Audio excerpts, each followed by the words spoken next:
Have you ever gone to another country? Yes, I have. I've been to over 30 different countries. What countries were those? Mainly it's been in Europe and in Asia. Do you want me to just start listing them? Sure. Okay, so France, oh God.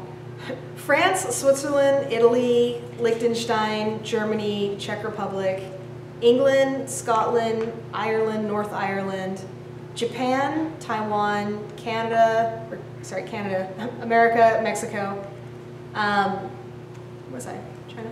Vietnam, Cambodia, I'm getting lost now, Palau, Australia, New Zealand. That's 20, but I've been to a lot. And why do you go there? Why do I go there? I go there because my passion is traveling. I love traveling. It's what I spend all my money on, which is why I'm constantly broke.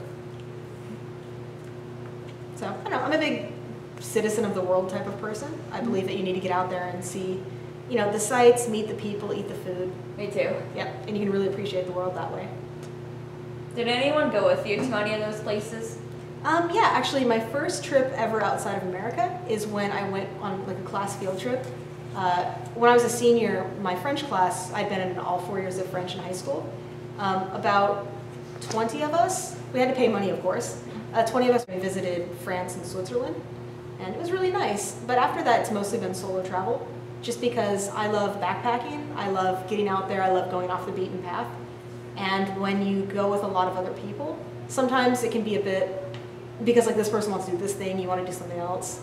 So, you know, sometimes I do travel with friends, but sometimes, you know, like the timing just doesn't work out. Yeah. How long have you stayed in these places? How long do you usually stay? It depends on the country. I mean, Japan, I lived there for 5 years, so I was there for quite a while. China, I was backpacking for about a month. But some countries, like Liechtenstein, it's a micronation, it's very small. It's like 2 miles by 5 miles. I was there for about 3 hours, and I saw everything I needed to, and then I left. So yeah, the things I loved about Japan is that it was a very welcoming place. I was living in the city of Osaka, which to me felt very much like San Francisco, where I was living and got my undergraduate degree. So it just felt like home to me. The people were great, the food was delicious, too delicious unfortunately. It was really easy to travel around. I was working there as an English teacher, and so I was working in a high school, and yeah, you know, I loved those kids. I really enjoyed my time there. I loved the fact that I could travel around a lot. I had good vacation days. I had a lot of friends over there. I was sad to leave, but I came back to America to get my certification to be a teacher here. And so now I can be a science teacher. If you had the chance, would you ever go back to one of those other countries? Oh, in a heartbeat. If someone had a plane ticket and said you have next week off, I love you guys, but I'd be out. Do you know of any different or similar cultures in any of those countries?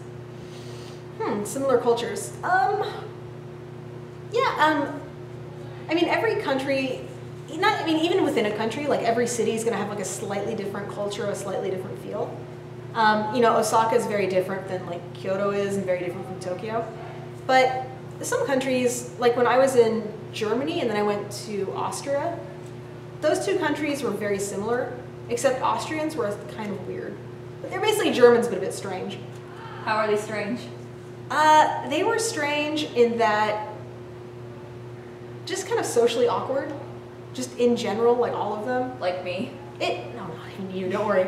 No, like I would be on a bus or something going from point A to point B, and someone would randomly ask me like, oh, like, where did you get that jacket? And I'm like, oh, okay, and I would say something, and they basically were they just wanted to speak English at me. It wasn't even like they wanted to have a conversation. Whereas when I was in Germany, people were, you know, like, hey, that's a very nice jacket. Like, oh, thank you. You know, oh, you know, where did you get it? Oh, you're American. You're very friendly. Like, let's go hang out. Whereas Austrians were very, like, they would ask you something that had no context, like no lead up, no follow-up questions. It was just random sentence, okay, bye. So, I don't know, that was really strange. They're a bit weird. Friendly, but... I'm out of questions. All right.